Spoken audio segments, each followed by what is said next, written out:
J'ai envie de dire, le niveau d'exigence, il se fixe en fonction des tâches à réaliser et pas de la personne qui les réalise. Parce que ça le met sur le même pied d'égalité et parce que parfois on peut peut-être penser qu'il n'en est pas capable, alors qu'au final, il est totalement capable de le faire. Le travail est fatigant de par le bruit, de par le rythme aussi. Il est un peu compliqué aussi, un peu plus peut-être pour Élise.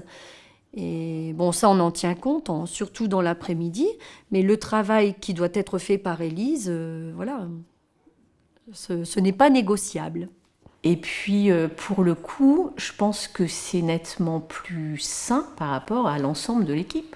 Effectivement, le risque, c'est de faire du sur-mesure avec une bienveillance qui peut être contre-productive, hein, et amener à des réactions d'incompréhension ou de rejet de la part des collègues qui constateraient un deux poids, deux mesures. Ah, le but, c'est pas d'avoir pitié, non, non, du tout, c'est d'intégrer la personne dans le milieu professionnel.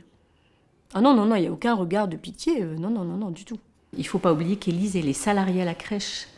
Et je pense que dès le départ, on était dans cette démarche-là. On fait pas, on n'est pas là pour, comment je vais dire ça, on n'est pas là pour faire une œuvre humanitaire, quoi. Clairement, c'était pas du tout notre démarche. Elle est salariée à la crèche. Il faut qu'elle intègre, voilà, les missions qu'elle a.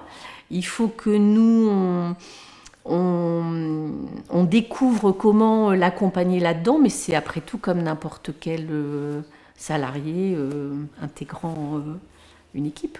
L'acquisition de ce statut de salarié a complètement transformé la façon dont Élise a vécu sa vie professionnelle et surtout la façon dont elle a pu se projeter pour la suite. Parce qu'on était bien conscient que c'était pas de l'occupationnel, quoi, clairement.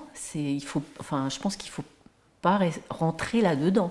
Elle est salariée. Élise est employée, donc c'est une ATSEM à part entière, avec une différence, mais c'est une ATSEM à part entière.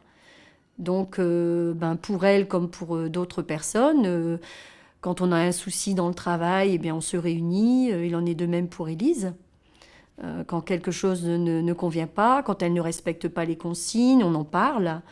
Et puis, on essaie d'agir en conséquence. À partir du moment où le poste a été bien choisi, bien adapté, ils doivent, ça fait partie du travail, ça aussi, on peut être exigeant avec eux, leur donner des objectifs, des axes de progrès sur ce qu'on leur a demandé de faire. Si on sait que c'est réalisable, à partir du moment où c'est réalisable, ils doivent le faire comme ça a été demandé en fait. Et au contraire, c'est l'exigence qui fait qu'on grandit, qu'on s'améliore dans son travail, quoi.